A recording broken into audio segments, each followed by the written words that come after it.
უკრაინის გენშტაბის ყოფილი უფროსი და მომავალში უკრაინის პრეზიდენტის პოსტზე ერთ-ერთი სავარაუდო კანდიდატი ვალერი ზალუჟნი დასავლეთს ამზადებს იმ მოსაზრებისთვის, რომ უკრაინაში მებრძოლთა რესურსი ამოიწურა და უკვე რობოტებია საჭირო. უდაოა, რომ მომავალ ომებში მილიონობით ადამიანის მობილიზება საჭირო აღარ იქნება. დიდი ალბათობით ეს იქნება ტექნოლოგიური და ეკონომიკური მობილიზაცია, როგორც არმიის უწყვეტი მომარაგების და მტრებზე ტექნოლოგიურის უპირატესობის შენარჩუნების საშუალება. დღეს რობოტები არა მხოლოდ დამხმარე ფუნქციებს ასრულებენ, არამედ ცალკეულ შეტევით ოპერაციებსაც აწარმოებენ და მტრის ჯარისკაცებსაც კი იყენებენ ტყვედ. ბევრი ტექნოლოგიის, ისევე როგორც ადამიანების გამოყენება ამ პირობებში გადაიქცა ნამდვილ თვითმკვლელურ მისიად. რუსეთ-უკრაინის ომი ძალიან მნიშვნელოვანი გაკვეთილი გახდა დემოგრაფიული პრობლემების მქონე ქვეყნებისთვის. ომის მოდელი, რომელიც გულისხმობს ადამიანების სიცოცხლის გამოყენებას ტაქტიკური უპირატესობისთვის, აღარ წარმოადგენს ლოგიკურ და სიცოცხლის უნარიან ვარიანტს, განაცხადა ვალერი ზალუჟნი. ილონ მასკის ხელოვნური ინტელექტის კომპანიამ XAI გააფორმა ხელშეკრულება, რომელიც სამხედროებს უფლებას აძლევს გამოიყენონ მისი მოდელი გროკი გასაიდუმლოებულ სისტემებში, წერს აქსიოსი ამერიკის თავდაცვის სამინისტროს წარმომადგენლებზე დაყრდნობით. დღემდე კომპანია ანთროპიკის კლაუდი იყო ერთადერთი მოდელი იმ სისტემებში, რომლებშიც განსაკუთრებით გასაიდუმლოებული სადაზვერო სამუშაოები ტარდება. ასევე მიმდინარეობს შეიარაღებაზე მუშაობა და საბრძოლო ოპერაციების მართვა. თუმცა ახლა პენტაგონი ანთროპიკის ურთიერთობის გაწყვეტით ემუქრება, რადგან დავობს მასთან უსაფრთხოების ზომებთან დაკავშირებით და დიდი ალბათობით ამ კომპანიის შეცვლა დასჭირდება. ანთროპიკმა უარი უთხრა პენტაგონს კლაუდი ყველა კანონიერი მიზნების ხელმისაწვდომი გაეხადა. კერძოდ დაბლოკა მისი გამოყენება ამერიკელებზე მასობრივი თვალთვალისა და სრულად ავტონომიური იარაღის შემუშავებისთვის. კომპანია XAI კი პირიქით დათანხმდა პენტაგონის სტანდარტს, რომ გამოაყენებინოს მას სისტემა ნებისმიერი კანონიერი მიზნებისთვის.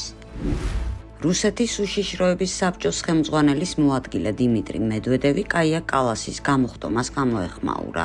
ქერათმიანმა ვირთხა კაიამ თქვა, რომ მუშაობს იმაზე, რომ ასობით ათასი ყოფილი რუსი სამხედრო მოსამსახურე ვერასდროს ვეღარ შევიდეს შენგენის ზონაში. რამხელა დანაკლისია ჩვენი მეზობლებისთვის. რა პრობლემაა, ისინი ყოველგვარი ვიზების გარეშე შევლენ იქ. თუ კი მოუნდებათ, როგორც 1812 წელს ან 1945 წელს გილოცავს სამშობლოს დამცველის დღეს, განაცხადა მედვედევმა.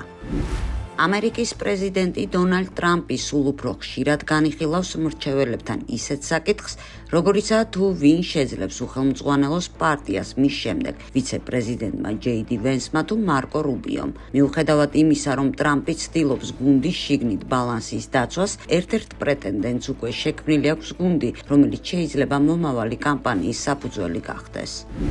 ევროკავშირმა წევრობის დონეები შემოიღო პლატინის დონე რჩეულებისთვის, ბიზნეს დონე დამჯერე წევრებისთვის, ხოლო საბაზო მასებისთვის. უნგრეთს არც ერთი არ ერგო, ბრიუსელმა ურჩი წევრების დასჯა ოფიციალურად დააკანონა. Wall Street Journal წერს, რომ ამერიკული დაზვერვის ცნობით ჰოულის ბანაკიდან 15,000 ადამიანი გაიქცა. მათ შორის არიან ისლამური სახელმწიფოს წევრები. ბანაკში ჯიჰადისტების ოჯახები იყვნენ განთავსებულები. გაქცევის შემდეგ თავისუფლებაზე არიან 15,000-დან 20,000-მდე ადამიანი და მათ შორის ისლამური სახელმწიფოს წევრებიც. ამერიკელი პედოფილის ჯეფრი ეპშტეინის გასაჯაროებულ დოკუმენტებში არის კაცის ჩვენებები, რომელზეც 6-8 წლის ასაკში 1990-იანი წლების დასაწყისში სისტემატიურად ძალადობდნენ დიდ ბრიტანეთში. ბავშვს მანქანით დაეჯახა პრინცი ენდრიუ, გისლენ მაქსუელი კი აწამებდა მას ელექტროშოკით, სწორედ იმ ფროგმორ კოტეჯის რეზიდენციაში, ვიდრე ძლიერნი ამაქვეყნისანი ყველაფერს აკვირდებოდნენ და დუმდნენ. ყველაზე საინტერესოა, რომ დაზარალებულის თქმით, მან მტკიცებულებები პატარა ფიგურა პრინცის მანქანიდან სახლთან ახლოს ჩამარხა და ასახელებს კოორდინატებს, სადაც ირლანდიელ მოგზაურებს შეიძლება დაენახათ თუ როგორ ცდილობდა შიშველი ბავშვი სადისტებისგან გაქცევას.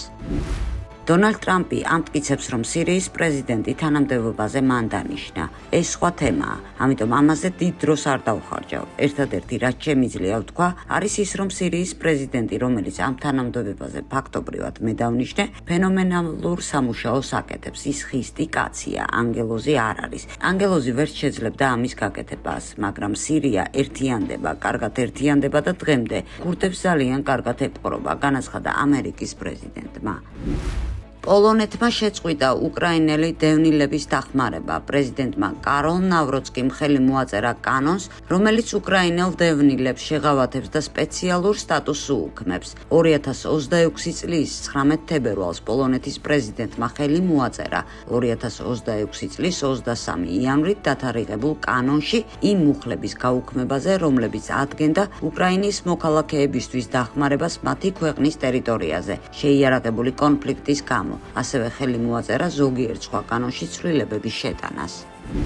ჰოლივუდი შექმნეს არა ამერიკელებმა, არამედ 4-მა ებრაულმა ოჯახმა რუსეთის იმპერიიდან, უკრაინიდან, პოლონეთიდან და ბელარუსიდან. ძმები უორნერები, გიში, არონი, იცხაკი და ვონსკლასერი პოლონეთიდან შეერთებულ შტატებში გაიქცნენ და თავიდან გახსნეს კინოთეატრი კარავში. 1927 წელს გამოუშვეს პირველი გახმოვანებული ფილმი ჯაზის მომღერალი. უორნერ ბრაზერსმა კინო სამუდამოდ შეცვალა. ლუის მაიერი, იგივე ლაზერ მეიერი დაიბადა კიევის შემოგარენში ან მინსკში. 3 წლის უკვე ამერიკაში იყო, ცოტა რომ წამოიზარდა, ჯარდის შეგროვება დაიწყო და იყიდა მიტოვებული კინოთეატრი. 1924 წელს შექმნა ჰოლივუდის უდიდესი სტუდია MGM-ი. მაიერმა ის თავის პარტნიორთან ნიკოლაი შეინკერთან ერთად დააფუძნა, რომელიც წარმოშობით ვოლგისპირა რიბისკიდან იყო. მათი სლოგანი იყო ცაზე მეტი ვარსკვლავი. მათთან მუშაობდნენ გრეტა გარბო, კლარკ გეიბელი, ჯუდი გარლენდი. მაიერმა მოიფიქრა პრემია ოსკარი. მისი სიტყვებია დავაჯილდოებდა, გადაიღებენ იმას, რაც მინდა. 1929 წელს პირველი ოსკარი გაიცა. ებრაული სტუდიების ხუთეული აკონტროლებდა მთელ ჰოლივუდს. ესენი იყვნენ MGM-ი, Warner Bros-ი, Paramount-ი, Fox-ი, RKO. კინოს ოქროს ხანა მათი დამსახურებაა. ამერიკა მათ არიღებდა და პატარა სულელ ებრაელებს უწოდებდა, მაგრამ მათ ააშენეს ოცნების იმპერია და მსოფლიოს აჩვენეს თუ რა არის ნამდვილი კინო.